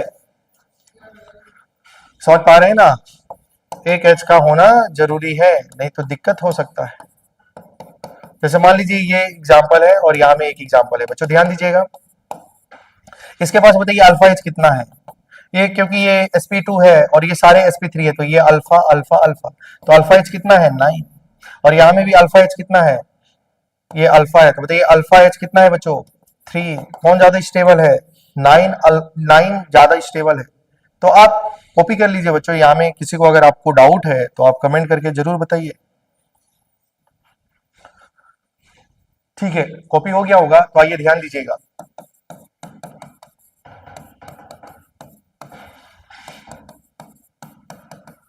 अच्छा बताइए बच्चों, यहाँ में ध्यान देना, क्या यहाँ में रेजोनेंस है क्या, सबसे पहले आपको क्या देखना है, रेजोनेंस, अरे भाई lone pair, double single free radical, double single free radical, reso है, रेजोनेंस है, क्या यहाँ में रेजोनेंस है बच्चों, सिंगल फ्री रेडिकल, रेजोनेंस तो नहीं है, क्या इसमें रेजोनेंस है, नहीं, क्या इसमें रेजोनेंस है। अच्छा बताइए क्या इसमें अल्फा एच, बच्चों यहाँ में देखो sp2 के जस्ट बगल वाले sp3, ये बताओ ये कार्बन का हाइब्रिडाइजेशन क्या है sp2, इसके जस्ट बगल वाला क्या है sp2, तो क्या यहाँ में अल्फा एच नहीं है, क्योंकि अल्फा एच कैसे डिसाइड करेंगे, sp2 के जस्ट बगल में sp3 कार्बन को अल्फा कार्बन बोलते हैं, तो यहाँ में तो sp3 कार्बन है ही नहीं, तो अल्फा एच तो नहीं होगा। लेकिन बताइए बच्चों यहाँ में ये अल्फा है, तो क्या ये बताइए इसके पास अल्फा एच कितने हैं 3, इसके पास अल्फा एच है नहीं, क्या इसके पास अल्फा एच है, लेकिन कौन सा कंपाउंड ज्यादा स्टेबल होगा, रेजोनेंस वाला, जिसमें रेजोनेंस है वो ज्यादा स्टेबल होगा। क्या आप समझ पा रहे हैं बच्चों, वो ज्यादा स्टेबल होने वाला है। ठीक है बच्चों, ध्यान दीजिएगा, नेक्स्ट आपको बहुत सारे क्वेश्चन ऐसे हम लोग सॉल्व करने वाले हैं बच्चों, ध्यान दीजिएगा। इसमें आपको बताना है कि कौन सा कंपाउंड ज्यादा स्टेबल होगा।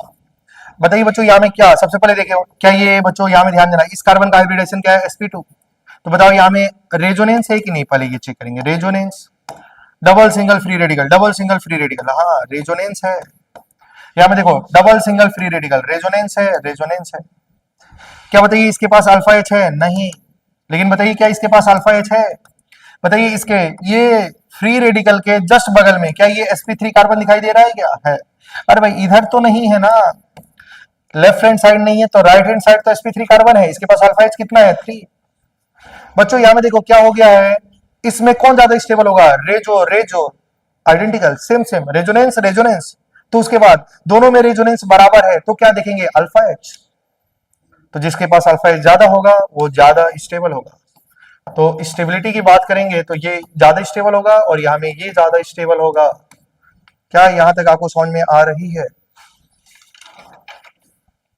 बताइए बच्चों क्या यहाँ तक ये समझ में आ रही है। एक और क्वेश्चन आपके सामने और आपको बताना है कि कौन ज्यादा स्टेबल होगा।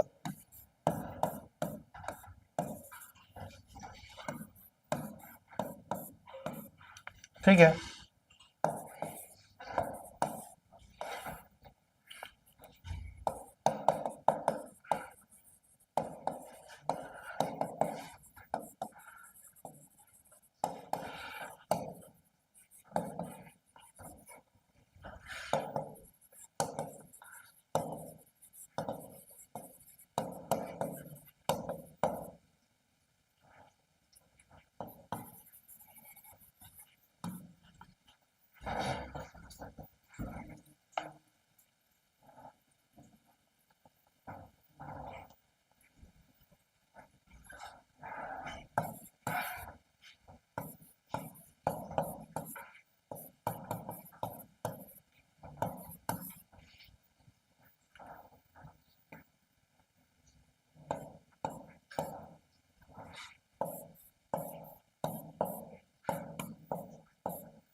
देखिए यहाँ में दो प्रकार के क्वेश्चन है और इसमें बताना है कौन ज्यादा स्टेबल है। ठीक है बच्चों, ये फ्री रेडिकल, ये भी फ्री रेडिकल, कौन ज्यादा स्टेबल है। और ये क्वेश्चन है कि which of the following compound hyper conjugation is present. तो ध्यान दीजिएगा, अगर हम बात करें बच्चों यहाँ में, देखिए बताइए इसमें कौन ज्यादा स्टेबल है, कमेंट करके बताइए बच्चों इन दोनों में कौन ज्यादा स्टेबल है। तो आंसर क्या होगा बच्चों, देखिए अगर हम बात करें तो यहाँ में resonance double single free radical, double single free radical, double single free radical, क्या यहाँ में रेजोनेंस है? क्या यहाँ में रेजोनेंस है? रेजोनेंस के साथ में बच्चों ध्यान देना है, आपको क्या देखना पड़ेगा, अल्फा एच। क्या देखना पड़ेगा बच्चों, अल्फा एच। इसके पास बताइए अल्फा एच कितने होंगे, बताइए बच्चों अल्फा एच कितने होंगे, आप लोग बताइए अल्फा एच कितने होंगे। इसके पास अल्फा एच कितना है, 5, लेकिन इसके पास अल्फा एच कितने हैं बताइए बच्चों, 4।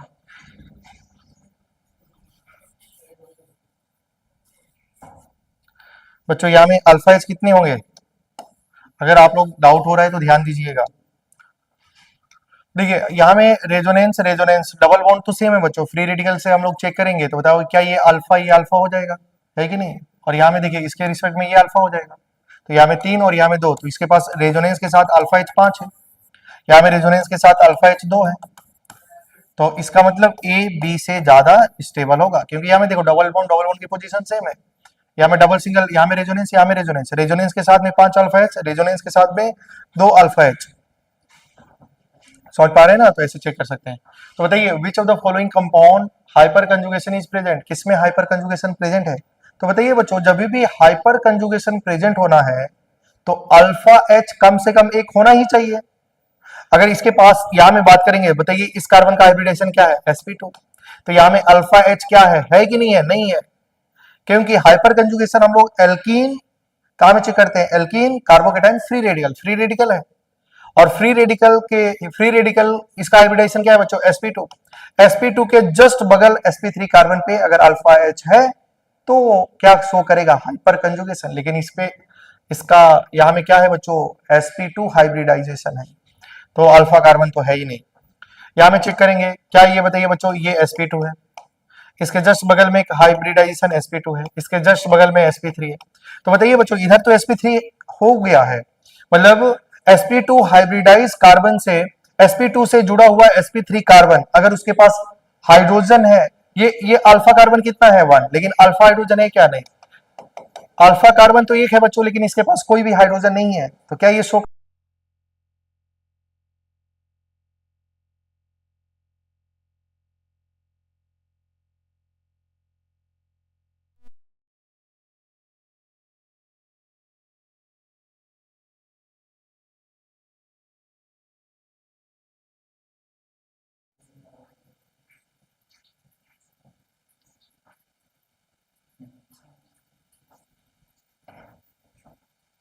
तो बच्चों इसको हम लोग अल्फा थोड़ी ना मानेंगे, क्योंकि ये तो फ्री रेडिकल में चेक करना है। इससे जस्ट ये अगर हमारा मान लो इस कार्बन का हाइब्रिडेशन sp2 है, इसके जस्ट बगल sp3, क्या इसके पास अल्फा है क्या, अल्फा हाइड्रोजन तो कम से कम एक होना चाहिए, और एक है अल्फा हाइड्रोजन, इसलिए इसमें हाइपर कंजुगेशन प्रेजेंट होगा। क्या बच्चों यहाँ तक आप समझ पा रहे हैं ना, इसमें क्या हो जाएगा, हाइपर कंजुगेशन प्रेजेंट रहेगा। और बच्चों ध्यान दीजिएगा हाइपर कंजुगेशन क्या होने वाला है, प्रेजेंट होने वाला है। तो आइए ध्यान दीजिएगा, मुझे लग रहा है कि ये क्वेश्चन आपको समझ में आया है। आगे बढ़ते हैं और आपके सामने एक क्वेश्चन है बच्चों, ध्यान दीजिएगा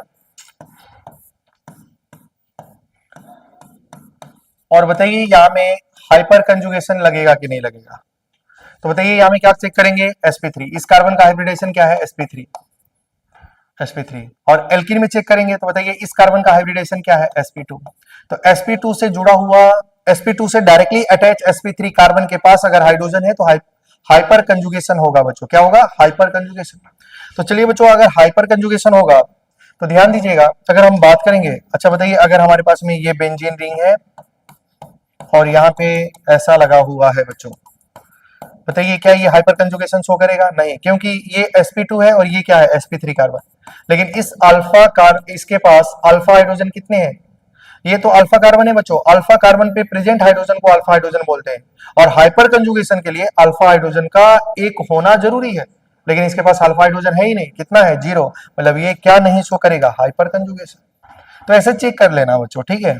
तो आइए आगे बढ़ते हैं, ध्यान दीजिए यहाँ में।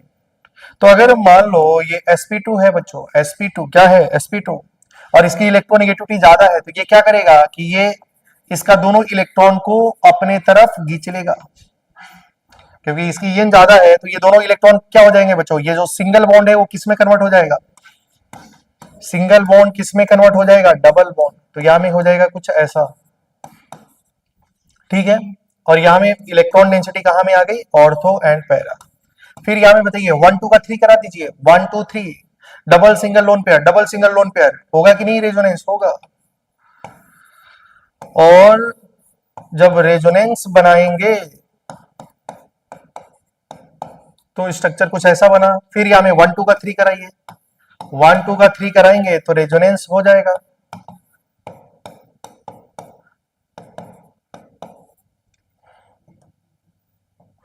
जब रेजोनेंस होगा तो आप मुझे बताइए बच्चों, ध्यान देना कि जब ये जो इलेक्ट्रॉन आ रहा है, क्या आ रहा है, इलेक्ट्रॉन आ रहा है, तो निगेटिव चार्ज बढ़ रही है। और निगेटिव चार्ज कौन कौन सी पोजीशन पे पड़ रही है, ऑर्थो एंड पैरा पे। कहां पे, देखिए भाई, इसका जो दोनों इलेक्ट्रॉन आया, क्या बताइए वो पार्शियली ट्रांसफर हो रहा है कि कंप्लीटली ट्रांसफर हो रहा है। अरे भाई ये दोनों बॉन्ड टूट गया, ये बॉन्ड टूट गया और इसका दोनों इलेक्ट्रॉन कहां पे आ गए, ऑर्थो पोजीशन पे। फिर ऑर्थो से कहां चले गए, पैरा पे, पैरा से फिर कहां चले गए, ऑर्थो पे। कहने का मतलब है कि बताइए बच्चों, ये हाइपर कंजुगेशन तो हो रहा है, लेकिन हाइपर कंजुगेशन में इलेक्ट्रॉन जो ट्रांसफर हो रहा है वो कंप्लीट ट्रांसफर हो रहा है। और ट्रांसफर होने का वजह से वो ऑर्थो और पैरा पोजीशन पे बच्चों, ये कौन सा पोजीशन है, ऑर्थो, ये कौन सा पोजीशन है, पैरा, ये कौन सी पोजीशन है, ऑर्थो। तो इस पे क्या हो रहा है कि ऑर्थो और पैरा पोजीशन पे इलेक्ट्रॉन डेंसिटी बढ़ जा रही है।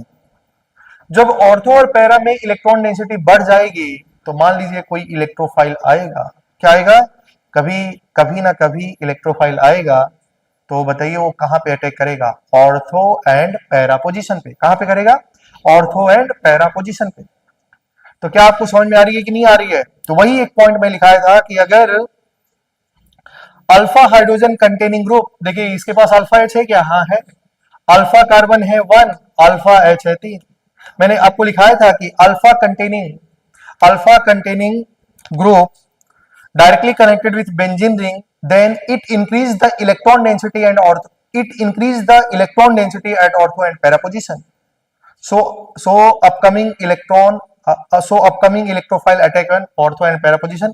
इसका रीजन यही था, क्योंकि अगर ये अल्फा एच है और अल्फा एच डायरेक्टली बेंजीन के साथ में जुड़ा हुआ है, तो ये बॉन्ड टूट के, दोनों इलेक्ट्रॉन टूट के, ये जो सिंगल बॉन्ड था ये टूट के यहां में कन्वर्ट हो जाता है और दोनों इलेक्ट्रॉन ऑर्थो और पैरा पोजीशन पे घूमता है और कंप्लीट ट्रांसफर होता है, जिसका वजह से ऑर्थो और पैरा पे इलेक्ट्रॉन डेंसिटी बढ़ जाती है। तो मुझे लग रहा है बच्चों आपको जो आज पढ़ाया गया है हाइपर कंजुगेशन, वो आपको समझ में आया होगा। नेक्स्ट क्लास में हम लोग बहुत सारा क्वेश्चन इस टॉपिक से कर रहे होंगे, तो फिर मुलाकात कल ही होगी बच्चों। तो मुझे लग रहा है कि आपको जो पढ़ाया जा रहा है वो समझ में आ रहा है। आप अगर समझ में नहीं आया तो एक बार वीडियो को फिर रिपीट करके देख लीजिए। और जो भी स्टूडेंट अरुणाचल प्रदेश में देख रहे हैं वो ज्यादा से ज्यादा अपने दोस्तों में शेयर करिए और सिग्मा इंस्टीट्यूट के यूट्यूब चैनल को लाइक, सब्सक्राइब, शेयर करना ना भूलें। तो बच्चों अगर आप लोग ये करेंगे तो मोटिवेशन हम लोग का भी बना रहता है, जिससे हम लोग डेली आपके लिए काम कर सकते हैं। तो चलिए बच्चों आज के लिए इतने ही, फिर नेक्स्ट क्लास में मिलते हैं, तब तक के लिए शुभ रात्रि।